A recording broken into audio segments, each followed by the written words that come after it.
Hello, this is Kirill from forexboat.com and welcome to the course on Forex trading. In today's tutorial we will answer the question, what is Forex and where it came from? Forex stands for foreign exchange. It is also sometimes abbreviated as simply FX.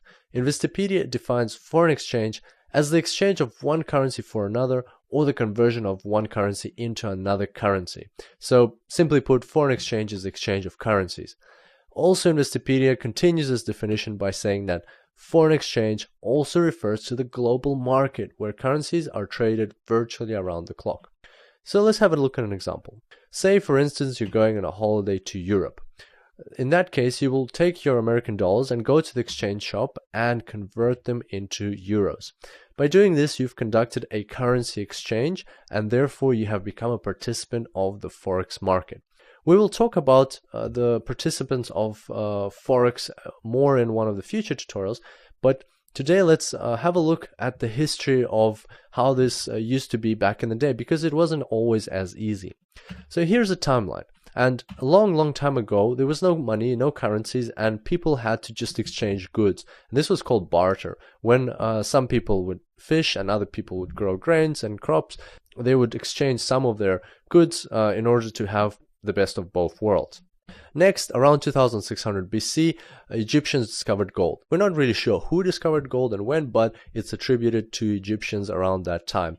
People liked gold very much because it was very dense and it felt very heavy in your hands, and it felt more valuable than other things around. It was shiny and it was soft, so you could mold it into different shapes. And most importantly, it was very scarce. It was very hard to find, and that also increased its value. Next, around 1500 BC, gold was used, or countries started using gold for international trade. So instead of just exchanging goods, they would exchange gold for goods and goods for gold, and that kind of simplified things. Then, to simplify things even further, around 700 BC, the first gold coins were created, and that was a very handy thing to have, because before that, people had to check that the gold that they're receiving is actually gold, and also they had to weigh it up. But by having gold coins, they could already know what value those gold coins are carrying, and that speeded up the process of exchange. So that's a bit of ancient history, which now brings us to the modern world. In about the 17th century, paper money started spreading across Europe, and around the 18th century it became so popular that it started causing tensions, because some people and countries were still using gold and silver coins, whereas others were actively using paper money, and there was no real connection between the two. And that is when the gold standard came into play. The gold standard was agreed upon in 1875, and basically what it meant was that currencies became backed by gold reserve of their countries. In essence, that means governments guaranteed conversion of currency into a specific amount of gold and vice versa. Let's look at an example. For instance, country A says that its one unit of its currency equals 2 ounces of gold, and country B says that 1 unit of its currency equals to 4 ounces of gold. And that basically means that you now know how to convert currency of country A into currency of country B. That made things more simple, and also defined certain rules around how these transactions occurred. And the gold standard became the first standardized means of exchange in history. So that was a good idea in general, but then what happened was World War I struck and World War II. During these wars, countries that were fighting with Germany spent a lot of money on their military, and basically they were printing more and more money, and which they had to back by gold reserves, and the gold reserves were rapidly depleting, and it got to a point when they couldn't actually guarantee all that money with gold, and therefore the gold standard lost its meaning. And so to fix that issue, in 1944, the Allies got together to sign the Bretton Woods Agreement.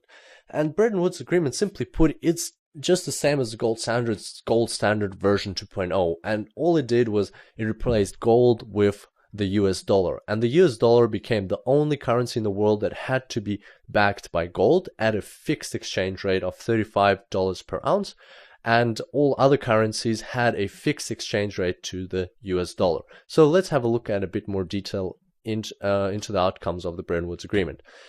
So first of all, fixed exchange rates. All currencies were pegged to the US dollar. Second, the US dollar became the primary reserve currency, which meant that it had to be backed by gold. And three, the creation of two organizations.